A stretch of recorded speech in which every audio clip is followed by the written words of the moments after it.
श्री स्वामी समर्थ. जय जय स्वामी समर्थ. माझ्या स्वामी कृपा चॅनलमध्ये सर्वांना नमस्कार. स्वामी महाराजांच्या कृपेने तुमच्या सर्व चांगल्या इच्छा पूर्ण होत ही स्वामी महाराजांच्या चरणी प्रार्थना करते आणि आजच्या या नवीन व्हिडिओला सुरुवात करते. अनंत चतुर्दशीला हातामध्ये बांधा असा हा एक धागा. अनंताचा धागा कसा बांधायचा, तो कधी बांधायचा, त्याचबरोबर त्याचं काय महत्त्व आहे ते आपण जाणून घेणार आहोत. त्याचबरोबर अनंताचा धागा बांधताना बोलायचा मंत्र तो जाणून घेणार आहोत.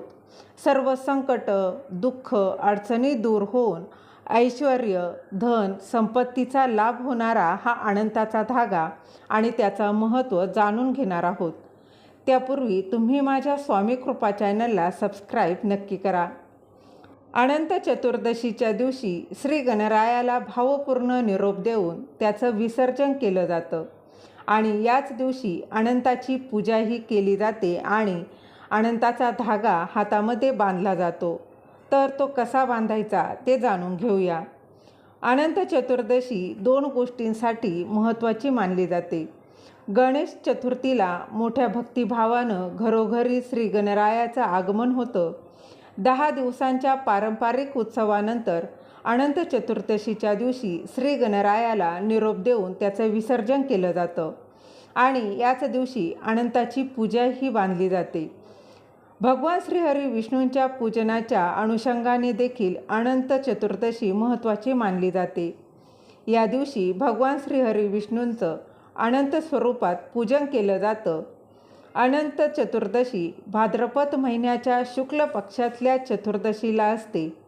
तर यंदा अनंत चतुर्दशी ही 19 सप्टेंबरला आहे.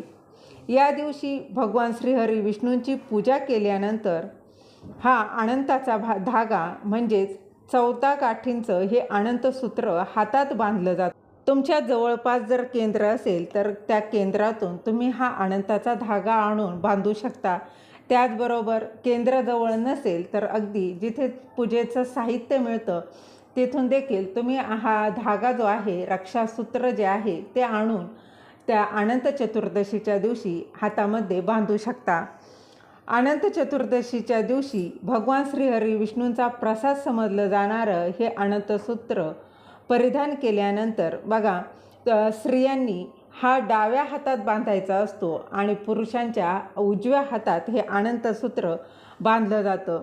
हा बघा, तुम्ही हातात आधी काहींच्या हातात आधीच बांधलेला असेल तर तो अनंत चतुर्दशीच्या दिवशी काढून पुन्हा हा नवीन बांधला जातो. तर काढताना देखील मंत्र बोलायचा असतो. तर बघा, तुमचा जर आधीच धागा आहे आणि तो काढायचा आहे तर काढताना मंत्र तुम्हाला स्क्रीनवर दिसत असेल तो तुम्ही मंत्र बोलायचा आहे आणि त्यानंतर हा अनंताचा धागा हातातून काढायचा आहे. त्याचबरोबर नवीन धागा बांधताना जो स्क्रीनवर मंत्र आलेला आहे तो मंत्र बोलायचा आहे आणि त्यानंतर हा अनंताचा धागा पुन्हा नव्यानं बांधायचा आहे.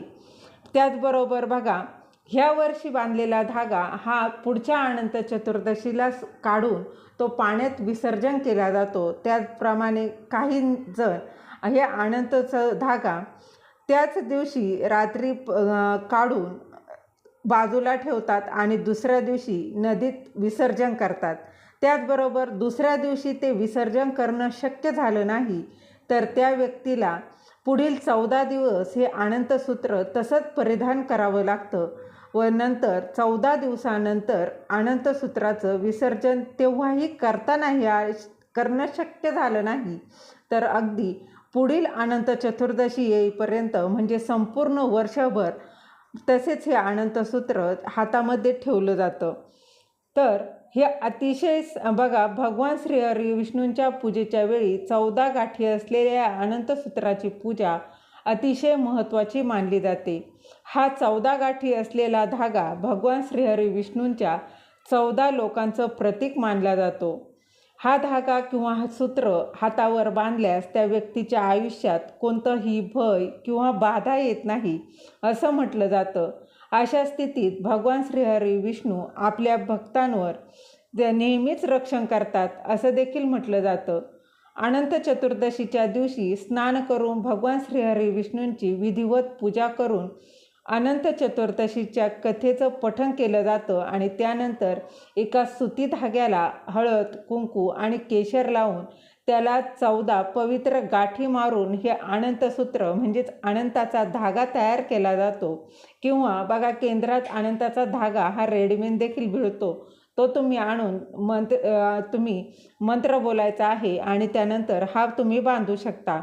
अनंतसूत्र तयार केल्यानंतर भगवान श्री विष्णूंचा मंत्र बोलायचा आहे आणि त्यानंतर श्रीहरी विष्णूंचा मंत्र बोलून झाल्यावर स्त्रियांच्या डाव्या हातात व पुरुषांच्या उजव्या हातात हे अनंताचा धागा तुम्हाला बांधायचा आहे.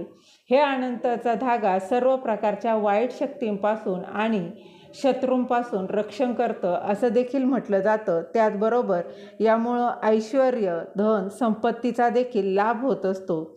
झालेली सेवा महाराजांच्या चरणी रुजू करते. दिलेली माहिती तुम्हाला आवडली असेल तर लाईक करा, शेअर करा, सबस्क्राईब करायला विसरू नका. श्री स्वामी समर्थ. जय जय स्वामी समर्थ.